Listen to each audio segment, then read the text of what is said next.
Now, you really differentiate this quarter between GTA Online and GTA, and the percentages are pretty amazing of online. This is happening way too fast for most people.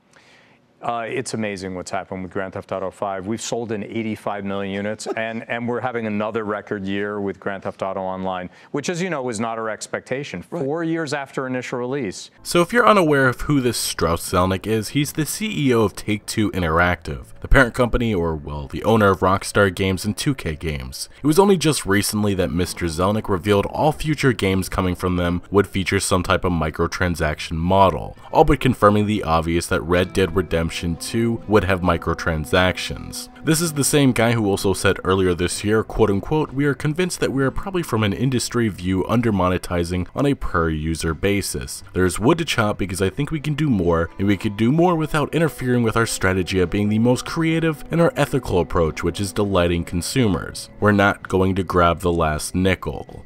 Now that would be perfectly fine, that statement, well, the latter part, because Take-Two has not under-monetized on Grand Theft Auto Online or any other games. They have made billions and billions of dollars just from microtransactions, and if you're telling me all of their games have delighted consumers, you are lying to yourself. And yes, I'm pointing my finger right now at NBA 2K18, which is one of the most atrocious examples of pay-to-win microtransactions as of late, besides, you know, EA's Star Wars Battlefront 2 and Need for Speed Payback. Yeah.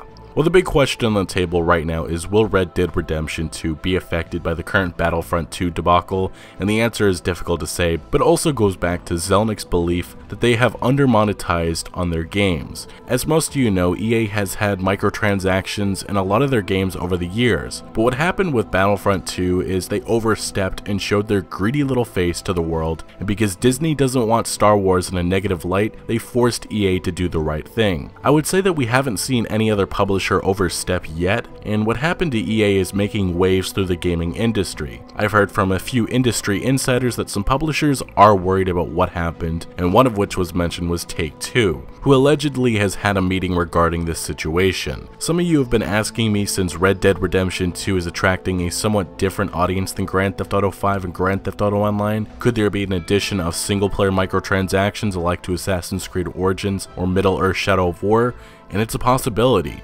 Red Dead Redemption 2 is going to be a huge game, but a massive part of the audience is solely interested in the single-player experience, and I do not put it past Take-Two Interactive to try and get a few extra dollars from these players. Could the Battlefront 2 situation change any of that? Yes, it sure could, but if there's anything that really worries me, it's how the online could be handled. Many players already complain about Grand Theft Auto Online, claiming that it's pretty close to a pay-to-win game. Personally, I don't think it really is, but I can understand the viewpoint, as like most games including microtransactions, there's a real grind unless you cough up some dollars. So to put this together, is Red Dead Redemption 2 affected by EA's Battlefront 2 microtransaction disaster?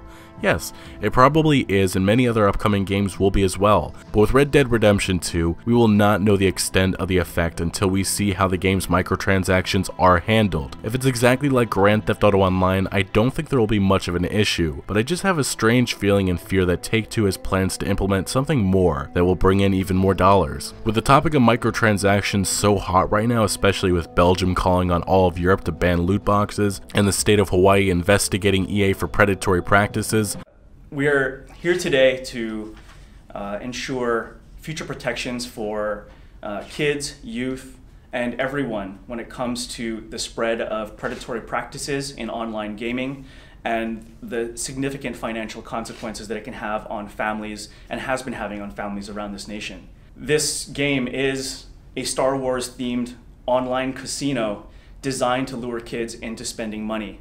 It's a trap.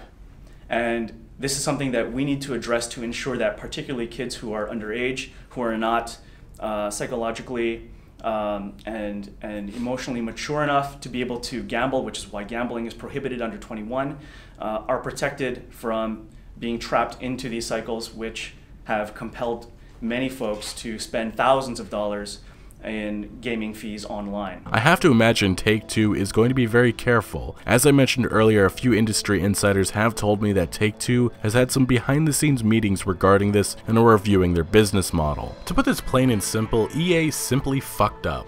It may have ruined microtransactions and loot boxes for all publishers because, like Hawaii State Representative Chris Lee stated, there are other states looking at these predatory loot boxes as well. And additionally, countries like Belgium are calling for loot box slot machines to be banned in all of Europe. One of the biggest issues is a lot of these games are played by kids who are exploited, and lawmakers like Chris want them out of the hands of any and all children. All games moving forward will very much need to be careful with microtransactions, and for a game like Red Dead Redemption 2, you have to imagine that this Battlefront 2 debacle may have changed course for their business model. Anyway, gang, what do you think about this?